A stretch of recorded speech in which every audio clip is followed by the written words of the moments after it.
Hi friends, welcome back to ವಿಪ್ರತು story point. ಸ್ನೇಹಿತರೆ, ನೀವಿವಾಗ ಕೇಳ್ತಾ ಇದ್ದೀರಿ ಆಲಿಸು ಒಮ್ಮೆ ಹೃದಯದ ಮಾತನ್ನು ಕಥಾಸರಣಿಯ 73ನೇ ಭಾಗವನ್ನು. ತಡ ಮಾಡದೆ ಕತೆಗೋಗೋಣ. ಬೆಳಿಗ್ಗೆ ಅಶ್ವಿನ್ ಕಣ್ಣು ತೆರೆದಾಗ ಸುಮಂಗಲ ಅವನ ಪಕ್ಕದಲ್ಲಿ ಕುಳಿತಿದ್ದರು. ಅಶ್ವಿನ್ಗೆ ತಾನು ನಿಜವಾಗಿಯೂ ಶೀತಲ್ ಜೊತೆ ತುಂಬಾ ಮಾತನಾಡಬೇಕು ಎಂದುಕೊಂಡಿದ್ದ. ಆದರೆ ಪೇಯ್ನ್ ಇನ್ನೂ ಇದ್ದ ಕಾರಣ, ಜೊತೆಗೆ ಇಡೀ ದಿನದ ಆಯಾಸ ಅವನನ್ನು ನಿದ್ರೆಗೆ ಜಾರುವಂತೆ ಮಾಡಿತ್ತು. ಸುಮಂಗಲ ನಗುತ್ತಾ ಅಲ್ಲೇ ಇದ್ದ ಮಗ್ಗಲ್ಲಿ ನೀರನ್ನು ಬಗ್ಗಿಸಿ ಗ್ಲಾಸ್ ಅನ್ನು ಅವನ ಕೈಗೆ ಕೊಟ್ಟರು. ಪಡೆದವನು ತುಟಿ ಅರಳಿಸಿ ಆ ನೀರನ್ನು ಕುಡಿದ.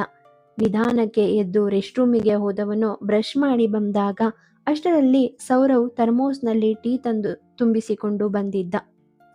ಸೌರವ್, ಮಗ, ನಿನ್ನ ದೇವ್ರೇ ಕಾಪಾಡಬೇಕು ಕಣೋ ಎಂದು ನಕ್ಕ.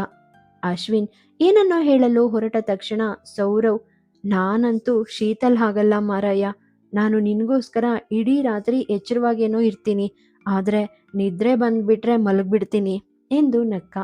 ಸೌರವ್ ಅಶ್ವಿನ್ನ ಆಲೋಚನೆಗಳನ್ನು ಒಂದೇ ಬಾರಿಗೆ ಕೊನೆಗೊಳಿಸಿದಂತೆ ಅಶ್ವಿನ್ ಜೋರಾಗಿ ನಕ್ಕ. ಕಪ್ಗಳಿಗೆ ಟೀ ಸುರಿಯುತ್ತಿದ್ದ ಸುಮಂಗಲ, ಹೌದು, ಶೀತಲ್ ಎಲ್ಲಿ ಎಂದು ಕೇಳಿದರು. ಸೌರವ್, ನಾನವಳಿಗೆ ಮನೆಗೆ ಹೋಗಿ ರೆಸ್ಟ್ ಮಾಡೋಕೆ ಹೇಳ್ದೆ, ಆದರೆ ಅವಳು ಆಶ್ರಮಕ್ಕೆ ಹೋಗಿರ್ಬೇಕು, ಇಡೀ ರಾತ್ರಿ ಚೂರ್ ಕಣ್ಣು ಮುಚ್ಚಲಿಲ್ಲ ಅವಳು ಎಂದು ಹೇಳಿ ಅಶ್ವಿನ್ ಕಡೆಗೆ ನೋಡಿ ಮುಗುಳ್ನಕ್ಕ. ಕಾರಿನಲ್ಲಿ ಕುಳಿತ ಶೀತಲ್ ಹಿಂದೆ ಹಾದು ಹೋಗುತ್ತಿದ್ದ ಪ್ರತಿಯೊಂದು ರಸ್ತೆಯನ್ನು ಕಂಡು ಅವಳ ಮುಖದಲ್ಲಿ ನಗು ಮೂಡುತ್ತಿತ್ತು. ಅವಳು ಅದೇ ರಸ್ತೆಗಳಲ್ಲಿ ತನ್ನ ಸ್ಕೂಟರ್ ಸವಾರಿ ಮಾಡುತ್ತಿದ್ದ ಸಮಯ ಅದು. ಕೆಲವೊಮ್ಮೆ ಅವಳು ಬಸ್ಸಿನಲ್ಲಿ, ಕೆಲವೊಮ್ಮೆ ಆಟೋದಲ್ಲಿ ತನ್ನ ದೂರವನ್ನು ಕ್ರಮಿಸಿದ್ದಳು. ಮೇಡಮ್, ಆಶ್ರಮ ಬಂತು. ಡ್ರೈವರ್ ಅವಳ ಏಕಾಗ್ರತೆಯನ್ನು ಮುರಿದಿದ್ದ. ಡೋರ್ ಓಪನ್ ಮಾಡಿದಾಗ ಶೀತಲ್ ಒಂದು ದೊಡ್ಡ ಬಾಗಿಲಿನ ಹೊರಗೆ ನಿಂತಳು. ಅಲ್ಲಿ ಇನ್ನೊಂದು ಬದಿಯಲ್ಲಿ ಪ್ರಕಾಶಮಾನವಾದ ಸೂರ್ಯನ ಬೆಳಕಿನಲ್ಲಿ ಎಲ್ಲ ವಯಸ್ಸಿನ ಹೆಣ್ಣು ಮಕ್ಕಳು ಆಟವಾಡುತ್ತಿದ್ದರು.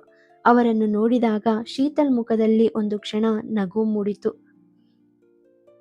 ಶೀತಲ್ ಬಾಗಿಲು ತೆರೆಯಲು ತನ್ನ ಕೈಯನ್ನು ಚಾಚಿದ ತಕ್ಷಣ ಹತ್ತಿರದಲ್ಲಿ ನಿಂತಿದ್ದ ಗಾರ್ಡ್, ಮೇಡಮ್, ನೀವು ಹಾಗೆ ಒಳಗಡೆ ಹೋಗಿ, ಇನ್ನೊಂದು ದಾರಿಯನ್ನು ತೋರಿಸಿದ. ಅಷ್ಟರಲ್ಲಿ ಹಿಂದೆ ನಿಂತಿದ್ದ ಗಾರ್ಡ್, ಇವರು ಶೀತಲ್ ಮೇಡಮ್ ಎಂದ. ಅವನು ಹೇಳಿದ ಮಾತನ್ನು ಕೇಳಿದ ಆ ಗಾರ್ಡ್ ತಕ್ಷಣ ಬಾಗಿಲನ್ನು ಓಪನ್ ಮಾಡಿದ. ಸಾರಿ ಮೇಡಮ್, ಹಲೋ ಮೇಡಮ್, ನಮಸ್ತೆ ಮೇಡಮ್ ಎಂದು ನಕ್ಕು ಗ್ರೀಟ್ ಮಾಡಿದ. ಬಾಗಿಲು ತೆರೆದ ತಕ್ಷಣ ದೂರದಲ್ಲಿ ಕುಳಿತಿದ್ದ ಜೂಲಿ ಇದ್ದಕ್ಕಿದ್ದಂತೆ ಕಿವಿಗಳನ್ನು ಬಿಗಿದುಕೊಂಡು ಬಾಗಿಲಿನ ಬಳಿಗೆ ಕಣ್ಣು ಹಾಯಿಸಿದಳು. ಹುಡುಗಿಯರ ನಡುವೆ ಹಾರುತ್ತಿದ್ದ ಜಾಕಿ ಕೂಡ ಒಂದು ಕ್ಷಣ ನಿಂತನು. ಶೀತಲ್ ಬಾಗಿಲಿನ ಒಳಗೆ ಕಾಲಿಟ್ಟ ತಕ್ಷಣ ಜೂಲಿ 2 ಪಟ್ಟು ವೇಗದಲ್ಲಿ ದೂರದಿಂದ ಓಡುತ್ತಾ ಶೀತಲಾಳನ್ನು ನೋಡಿ ಬೊಗಳಲು ಶುರು ಮಾಡಿತು. ಶೀತಲ್, ಜೂಲಿ ಎಂದು ಇನ್ನಿಲ್ಲದ ಖುಷಿಯಿಂದ ಕರೆದಳು. ಮರುಕ್ಷಣವೇ ಅವಳು ಮಂಡಿಯೂರಿ ಕುಳಿತು ಕೈ ಅಗಲಿಸಿದಳು. ಅವಳ ಬಳಿಗೆ ಓಡಿ ಬಂದು ಅವಳ ಮೇಲೆರಗಿದ ಜೂಲಿ ನಿರಂತರವಾಗಿ ಶೀತಲಾಳನ್ನು ತನ್ನ ಮುಖದಿಂದ ಅವಳ ಕೈಗಳವರೆಗೆ ನೆಕ್ಕಲು ಶುರು ಮಾಡಿದಳು. ಅಷ್ಟರಲ್ಲಿ ಜಾಕಿ ಕೂಡ ಅವಳ ಬಳಿಗೆ ಓಡಿ ಬಂದ. ಶೀತಲ್ ನಿರಂತರವಾಗಿ ಅವುಗಳನ್ನು ಮುದ್ದಿಸಲು ಮತ್ತು ಪ್ರೀತಿಯಿಂದ ಮಾತನಾಡಿಸಲು ಶುರು ಮಾಡಿದಳು. ಜಾಕಿ ಕೂಡ ಬಂದು ಶೀತಲಾಳನ್ನು ಅಪ್ಪಿಕೊಂಡ ತಕ್ಷಣ ಜೂಲಿ ಸ್ವಲ್ಪ ಹಿಂದಕ್ಕೆ ಸರಿದು ಬೊಗಳಲು ಶುರು ಮಾಡಿದಳು. ಆದರೆ ಅವಳು ಬಾಲ ಅಲ್ಲಾಡಿಸುತ್ತಲೇ ಇದ್ದಳು. ಶೀತಲ್ ಅವರಿಬ್ಬರ ಮುದ್ದು ಭಾಷೆಗಳನ್ನು ಕಂಡು ಮನಸಾರೆ ನಕ್ಕಳು.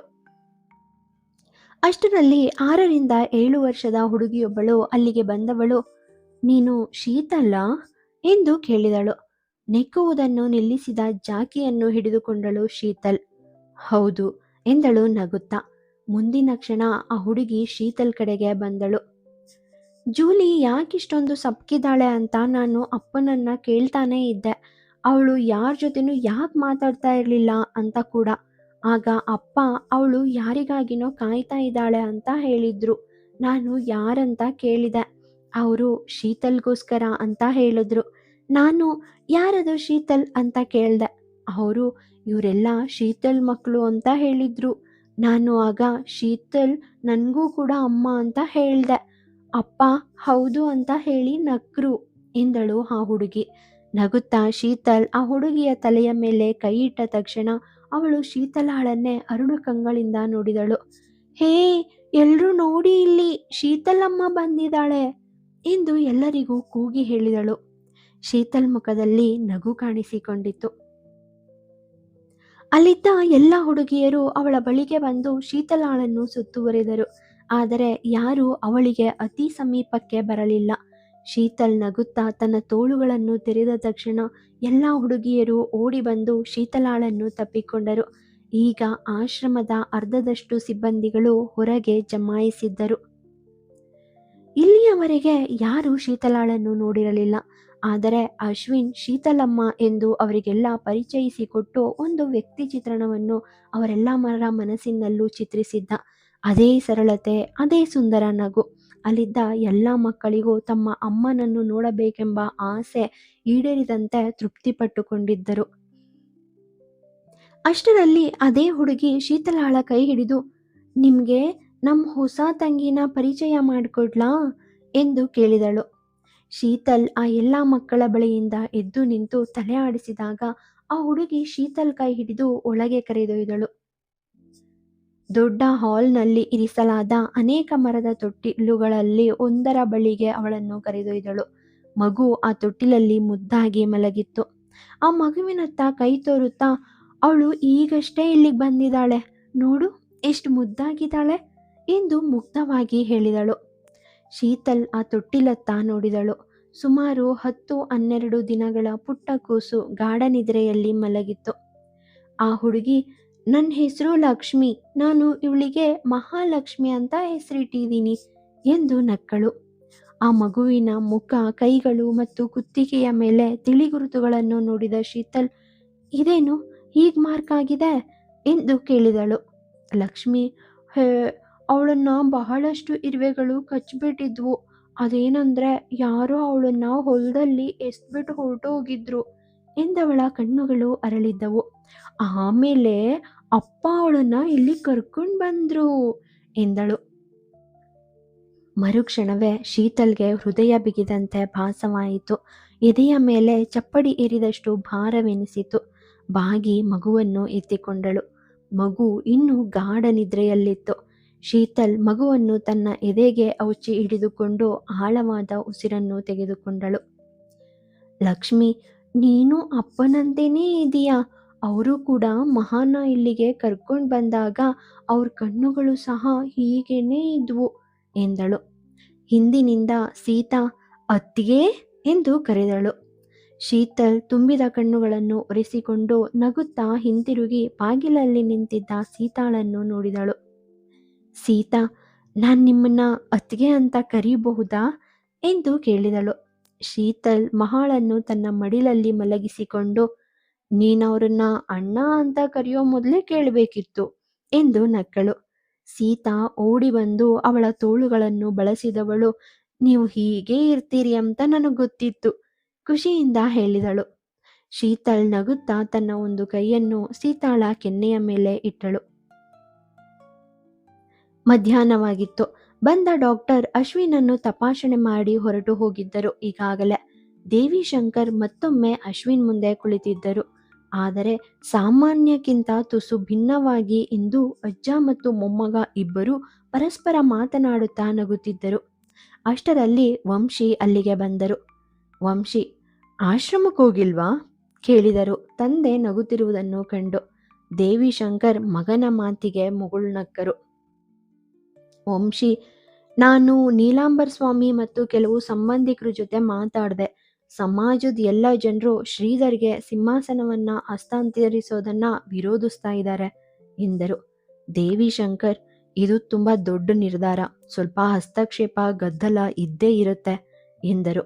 ವಂಶಿ, ಅವರೆಲ್ರಿಗೂ ಅಶ್ವಿನ್ ಸಿಂಹಾಸನದ ಮೇಲೆ ಕೂರ್ಬೇಕು ಅನ್ನೋ ಆಸೆ.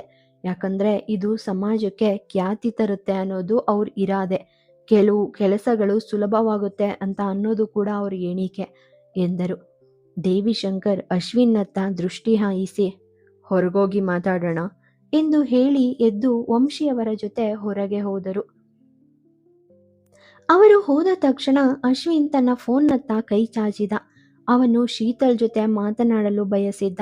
ಆ ರಾತ್ರಿ ಹೇಗೋ ನಿದ್ರೆಗೆ ಜಾರಿ ಬಿಟ್ಟಿದ್ದ. ಆದರೆ ಶೀತಲ್ ಇಡೀ ರಾತ್ರಿ ಎಚ್ಚರವಾಗಿದ್ದಳು ಎಂದು ಸೌರವ್ ಹೇಳಿದಾಗ ಅಶ್ವಿನ್ನ ಚಡಪಡಿಕೆ ಆತಂಕಕ್ಕೆ ತಿರುಗಿತ್ತು. ಆದರೆ ಶೀತಲ್ಗೆ ಕಾಲ್ ಮಾಡುವ ಮೊದಲು ಸೀತಾ ಕಳುಹಿಸಿದ ಕೆಲವು ಫೋಟೋಗಳ ಮೇಲೆ ಅವನ ಕಣ್ಣುಗಳು ಬಿದ್ದವು. ಅಶ್ವಿನ್ ಆ ಫೋಟೋಸ್ ಮೇಲೆ ಟ್ಯಾಪ್ ಮಾಡಿದ. ಜೂಲಿ ಸಂತೋಷದಿಂದ ಶೀತಲಾಳ ಭುಜದ ಮೇಲೆ ತಲೆಯಿಟ್ಟು ಮಲಗಿದ್ದಳು. ಜಾಕಿ ಅವಳ ಮಡಿಲಲ್ಲಿದ್ದ. ಇನ್ನೊಂದು ಫೋಟೋದಲ್ಲಿ ಮಹಾ ಶೀತಲಾಳ ಮಡಿಲಲ್ಲಿ ಇದ್ದಳು ಮತ್ತು ಲಕ್ಷ್ಮಿ ಇನ್ನೊಂದು ಬದಿಯಲ್ಲಿ ಕುಳಿತಿದ್ದಳು. ಮೂರನೇ ಫೋಟೋದಲ್ಲಿ ಶೀತಲಾಳನ್ನು ಎಲ್ಲ ಮಕ್ಕಳು ಸುತ್ತುವರೆದಿದ್ದರು. ಆಶ್ರಮದ ದೊಡ್ಡ ಫೋಟೋ ಆಲ್ಬಮ್ ಹಿಡಿದುಕೊಂಡಿದ್ದರು ಅವರೆಲ್ಲರೂ. ಇದ್ದಕ್ಕಿದ್ದ ಹಾಗೆ ಅಶ್ವಿನ್ ಮುಖದಲ್ಲಿ ನಗು ಹರಡಿಕೊಂಡಿತ್ತು.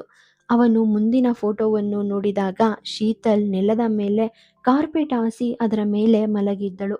ಫೋನ್ ಕೆಳಗೆ ಒಂದು ದುಂಡಗಿನ ಪಿಲ್ಲೋ ಇತ್ತು. ಜೂಲಿ ಅವಳ ಹತ್ತಿರದಲ್ಲೇ ಕುಳಿತಿದ್ದಳು. ಇಲ್ಲಿಯವರೆಗೆ ಅಶ್ವಿನ್ ಮುಖದಲ್ಲಿದ್ದ ನಗು ಅಳಿಸಿ ಹೋಗಿ ಇದ್ದಕ್ಕಿದ್ದ ಹಾಗೆ ಅವನ ಕಣ್ಣುಗಳು ತುಂಬಿದವು. ಅಶ್ವಿನ್ ಫೋಟೋವನ್ನು ಝೂಮ್ ಮಾಡಿ ಅದನ್ನು ದಿಟ್ಟಿಸಿದ. ಶೀತಲಾಳ ಮುಖದಲ್ಲಿ ಯಾವುದೇ ಭಾವವಿರಲಿಲ್ಲ. ಅವಳು ಆಳವಾದ ನಿದ್ರೆಯಲ್ಲಿದ್ದಳು. ಕಳೆದ 3 ದಿನಗಳ ಆಯಾಸವು ಅವಳನ್ನು ಆಳವಾದ ನಿದ್ರೆಗೆ ಜಾರಿಸಿತ್ತು. ಆ ಫೋಟೋದಲ್ಲಿ ಶೀತಲ್ ಎಲ್ಲ ಮಕ್ಕಳೊಂದಿಗೆ ಮಾತನಾಡುತ್ತಾ ಹಾಗೆಯೇ ನಿದ್ರೆಗೆ ಹೋದಂತೆ ಕಾಣಿಸುತ್ತಿತ್ತು. ಆಳವಾದ ಉಸಿರನ್ನು ತೆಗೆದುಕೊಳ್ಳುತ್ತಾ ಅಶ್ವಿನ್ ತನ್ನನ್ನು ತಾನು ಸಮಾಧಾನ ಪಡಿಸಿಕೊಂಡನು. ಆದರೆ ಅವನು ಸಮಾಧಾನಗೊಳ್ಳಲು ಸಾಧ್ಯವಾಗದಿದ್ದಾಗ ಫೋನನ್ನು ತನ್ನ ಎದೆಯ ಮೇಲೆ ಇಟ್ಟುಕೊಂಡು ಕಣ್ಣು ಮುಚ್ಚಿದನು. ಫೋನ್ನ ಇಲ್ಲಿ ಇಟ್ಕೊಂಡ್ರೆ ಅದ್ರ ರೇಡಿಯಸ್ ನಿನಗೆ ಹಾರ್ಮ್ ಮಾಡುತ್ತೆ ಕಣೋ. ಧ್ವನಿ ಬಂದಾಗ ಅಶ್ವಿನ್ ಕಣ್ಣು ಮುಚ್ಚಿದ ಕಣ್ಣುಗಳಲ್ಲೇ ಮುಗುಳ್ನಕ್ಕನು. ಯಾಕೆಂದರೆ ಧ್ವನಿ ನಿತಾರಳದಾಗಿತ್ತು. ನಿದ್ರೆ ಮಾಡ್ತಾ ಇದೆಯೇನೋ? ಅವನನ್ನು ಅಲುಗಿಸಿ ಕೇಳಿದಳು. ಅಶ್ವಿನ್ ಕಣ್ಣು ತೆರೆದು ಇಲ್ಲ ಕಣೆ, ಆದಿಯಲ್ಲಿ ಎಂದು ಕೇಳಿದ. ನಿತಾರ ಅವನ ಮುಂದೆ ಕೂರುತ್ತಾ ನಾನು ಅವನಿಗೆ ಟೀ ತರೋಕೆ ಹೇಳಿದೆ ಎಂದಳು. ಅಶ್ವಿನ್ ಓಕೆ ಎಂದ. ನಿತಾರ ಅದು ಏನೂ ಚೆನ್ನಾಗಿಲ್ಲ ಕಣೋ, ನನಗೆ ನಿನ್ನ ಜೊತೆ ಮಾತಾಡ್ಬೇಕಂತ ಅನ್ನಿಸ್ತು, ಅದಕ್ಕೆ ರಾಗ ಎಳೆದಳು. ಅಶ್ವಿನ್ ಮಾತಾಡು ಎಂದ. ನಿತಾರ ಶೀತಲ್ ಅಳ್ತಾ ಇದ್ಲು ಕಣೋ ಎಂದಳು. ಮರುಕ್ಷಣವೇ ಅಶ್ವಿನ್ ವಿಷಾದದಿಂದ ತನ್ನ ಮುಷ್ಟಿಯನ್ನು ಬಿಗಿಗೊಳಿಸುತ್ತಾ ಹೇ ನಿತಾರ, ಅದಕ್ಕಾಗಿಯೇ ನಾನು ಅವಳ ಜೊತೆ ಮಾತಾಡಬೇಕು ಅಂತ ಇದ್ದೆ, ಆದರೆ ಹೇಗೋ ನಿದ್ರೆ ಬಂದ್ಬಿಟ್ಟಿದೆ, ಅವಳೀಗ ಎಮೋಷ್ನಲಿ ತುಂಬ ವೀಕ್ ಆಗಿದ್ದಾಳೆ ಕಣೆ ಎಂದ. ನಿತಾರ ಹೆಣ್ಮಕ್ಳು ಸ್ಪೆಷಾಲಿಟಿ ಏನು ಅಂದರೆ ಅವರು ತಮ್ಮ ಭಾವನೆಗಳನ್ನ ಮರೆ ಮಾಡೋಕ್ಕೆ ಸಾಧ್ಯ ಇಲ್ಲ ಕಣೋ, ಅದಕ್ಕಾಗಿಯೇ ಅವರು ಅಳೋದು, ಕೋಪ ಮಾಡ್ಕೊಳ್ಳೋದು, ಕೂಗೋದು, ಇನ್ನೂ ವಿಭಿನ್ನ ವಿಧಾನಗಳನ್ನ ಬಳಸ್ತಾರೆ. ಶೀತಲ್ ಹೃದಯ ಭಾರವಾಗಿತ್ತು. ಅವಳು ಆಶ್ರಮಕ್ಕೆ ಹೋದಾಗ ಅವಳಿಗೆ ನಿನ್ನ ಅಗತ್ಯತೆ ತುಂಬ ಇತ್ತು, ಆದರೆ ನನ್ನನ್ನು ಒಪ್ಕೊಂಡು ನೀನು ಅವಳ ಆಲೋಚನೆಯನ್ನು ಮೀರಿ ಬೆಳೆದಿದ್ಯಾ ಅಂತ ನನ್ನ ಜೊತೆ ಹೇಳ್ಕೊಂಡ್ಳು ಎಂದಳು. ಅಶ್ವಿನ್ ಶೀತಲ್ ಜೊತೆ ಮಾತನಾಡಲು ಆತುರವಾಗಿ ಫೋನ್ ತೆಗೆದುಕೊಂಡು ಅವಳ ನಂಬರ್ ಒತ್ತಿದ.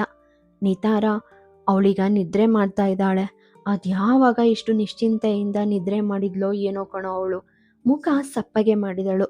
ಅಶ್ವಿನ್ ಸ್ವಲ್ಪ ಕಿರಿಕಿರಿಯಿಂದಲೇ ಫೋನನ್ನು ಪಕ್ಕದಲ್ಲಿ ಇಟ್ಟು ಏನು ಹೇಳ್ತಾ ಇದೀಯಾ ನೀನು ಎಂದ. ಓಕೆ, ನಾನು ನಿನ್ನ ಜೊತೆ ತುಂಬ ಮಾತಾಡ್ಬಿಟ್ಟೆ, ಆದರೆ ನಿನಗೆ ಬೇಕಾದ ವಿಷಯನ ಹೇಳ್ತೀನಿ ಕೇಳು. ಜೂಲಿನ ನೋಡಿ ಅವಳಿಗೆ ಸಮಾಧಾನ ಆಯಿತು.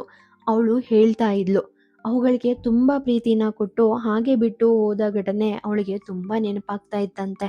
ಅವಳಿಗೆ ನೀನು ಅವುಗಳನ್ನ ತಂದು ಸಾಕೊಂಡಿರೋದು ನೋಡಿ ಹೃದಯ ತುಂಬಿ ಬಂತಂತೆ ಎಂದಳು. ಅಶ್ವಿನ್ ಕಣ್ಣು ಮುಚ್ಚಿ ತಲೆಯನ್ನು ಹಿಂದಕ್ಕೆ ಸರಿಸಿದ.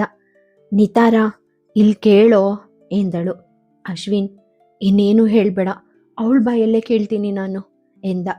ನಿತಾರ ನಾನು ಅವಳ ಕೈಯಲ್ಲಿ ಆ ಉಂಗುರನ ನೋಡಿದೆ ಕಣೋ ಎಂದಳು. ಅಶ್ವಿನ್ ನೀತು, ನಾನು ಅವಳನ್ನ ತುಂಬ ಪ್ರೀತಿಸ್ತೀನಿ. ಈಗ ನನಗೆ ಅವಳನ್ನ ನನ್ನ ಕಣ್ಮುಂದೆನೇ ಇಟ್ಕೊಳ್ಬೇಕು ಅಂತ ಅನ್ನಿಸ್ತಾ ಇದೆ. ಆದರೆ ಹೇಳಿದ ಅಶ್ವಿನ್ ಸುತ್ತಲೂ ಕಣ್ಣಾಡಿಸಿದ. ಅಶ್ವಿನ್ನ ಚಡಪಡಿಕೆಯನ್ನು ಅರ್ಥ ಮಾಡಿಕೊಂಡ ನಿತಾರ ಮೊದಲು ಹುಷಾರಾಗು ಎಂದಳು. ಆಳವಾದ ಉಸಿರನ್ನು ತೆಗೆದುಕೊಳ್ಳುತ್ತಾ ಅಶ್ವಿನ್ ತನ್ನ ಹೃದಯವನ್ನು ಲಘುವಾಗಿ ತಟ್ಟಲು ಶುರು ಮಾಡಿದ. ನಿತಾರ ಎದ್ದು ನಿಂತು ನಾನು ಆ ದಿನ ನೋಡ್ತೀನಿ ಎಂದು ಹೊರಡಲು ಅಣಿಯಾದಳು. ವಂಶಿ ಆದರೆ ಅಪ್ಪ, ಅಶ್ವಿನ್ ಮತ್ತೆ ಶೀತಲ್ ಅವ್ರ ಮದುವೆ ವಿಷಯನ ಸಮಾಜದಲ್ಲಿ ಬಂದು ಹೇಳಿದ ತಕ್ಷಣ ಎಲ್ಲರೂ ಏನೇನು ಹೇಳ್ಬಹುದು ಅಂತ ಯಾರಿಗೆ ಗೊತ್ತಿದೆ, ಜನರು ಏನೇನು ಮಾತಾಡ್ತಾರೋ ಆತಂಕ ತೋರುತ್ತಾ ಹೇಳಿದರು. ದೇವಿಶಂಕರ್, ಜನರು ಏನ್ ಹೇಳ್ಬೇಕಂತ ಬಯಸ್ತಾರೋ ಅದನ್ನ ಹೇಳ್ಕೊಳ್ಳಿ. ಇದೆಲ್ಲವೂ ಶೀತಲ್ಗೆ ಗೊತ್ತಾಗ್ಬಾರ್ದು ಅಷ್ಟೆ.